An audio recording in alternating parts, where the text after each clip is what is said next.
Hi అండి, welcome to my channel. ఇవాళ గోరుచిక్కుడుకాయ curry కుక్కర్లో ఈజీగా ఎలా చేసుకోవాలో చూద్దామండి. ఇలా స్టవ్ ఆన్ చేసి ఒక కుక్కర్ పెట్టి కుక్కర్లో ఒక 2 టేబుల్ స్పూన్ల ఆయిల్ అయితే వేసుకోవాలి. ఆయిల్ వేసాక పోపు దినుసులు అన్నీ వేసుకొని అవి కొద్దిగా ఫ్రై అయ్యాక 2 చీలికలుగా చేసుకున్న పచ్చిమిర్చిని ఇందులో వేసుకోవాలి.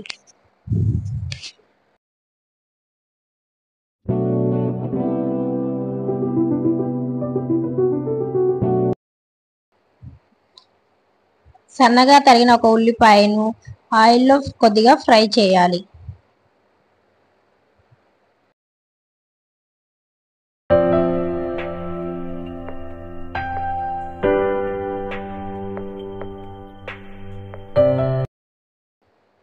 ఆనియన్స్ కొద్దిగా ఫ్రై అయ్యాక 2 రెమ్మల కరివేపాకు, 1 టేబుల్ స్పూన్ అల్లం వెల్లుల్లి పేస్ట్ వేసి అల్లం వెల్లుల్లి పేస్ట్ పచ్చి వాసన పోయేంత వరకు ఫ్రై చేయాలి. అల్లం వెల్లుల్లి పేస్ట్ పచ్చి వాసన పోతేనే కర్రీ చాలా టేస్టీగా వస్తుంది.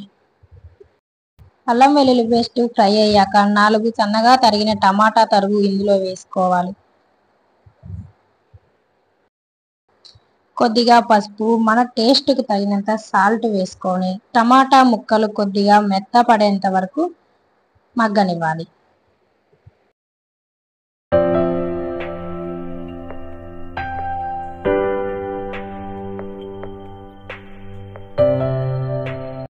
టమాటాలు కొద్దిగా మగ్గి ఆయిల్ సపరేట్ అయ్యాక మనం ముందుగా ఒలిచిపెట్టుకున్న గోరు చిక్కుళ్ళు ఇందులో వేసుకొని ఒక 5-6 నిమిషాలు గోరు చిక్కుళ్ళు మూత పెట్టుకొని ఉడకనివ్వాలి.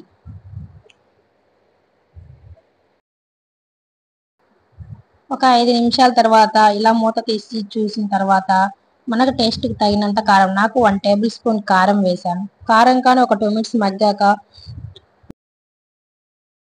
గ్రేవీ కన్సిస్టెన్సీ ఎలా కావాలంటే అలా వాటర్ అయితే పోసుకోవాలి. నేనైతే కొద్దిగా ఒక హాఫ్ గ్లాస్ వాటర్ అయితే వేసాను. వేసి కుక్కర్ మూత పెట్టి 3 విజిల్స్ రానివ్వాలి.